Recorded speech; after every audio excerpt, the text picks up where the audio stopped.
I was wondering about our yesterdays and digging through the rubble. And to say the least, somebody went to a hell of a lot of trouble to make sure that when we looked things up, we wouldn't fare too well, and we would come up with totally unreliable pictures of ourselves.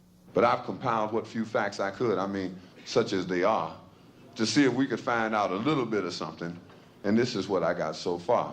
First, white folks discovered Africa. They claimed it fair and square. Cecil Rhodes couldn't have been robbing nobody because, hell, there wasn't nobody there. And white folks brought all the civilization because there wasn't none around. How could the folks be civilized when wasn't nobody writing nothing down? And just to prove all of their suspicions, well, didn't take too long. They found out that there were whole tribes of people in plain sight running around with no clothes on. That's right. The men, the women, the young, and the old righteous folks covered their eyes. And no time was spent considering the environment. Hell no, this just wasn't civilized.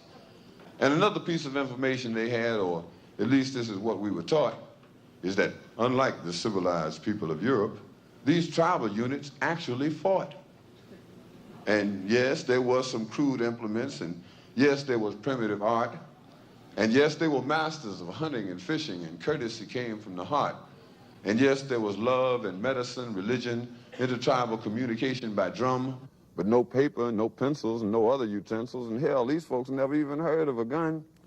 And this is why the colonies came, to stabilize the land, because the dark continent had copper and gold, and the discoverers had themselves a plan. They would discover all the places with promise. You didn't need no titles and deeds. Then they would appoint people to make everything legal, to sanction the trickery and greed. And back in the jungle, when the natives got restless, they would call it guerrilla attack. And they would never describe that the folks finally got wise and decided that they would fight back. And still, we are victims of word games. Semantics is always a bitch. Places once referred to as underdeveloped are now called mineral rich. And the game goes on eternally. Unity kept just beyond reach. Egypt and Libya used to be in Africa. They've now been moved to the Middle East. There are examples galore, I assure you. But if interpreting were left up to me, I'd be sure every time folks knew this version wasn't mine, which is why it is called his story.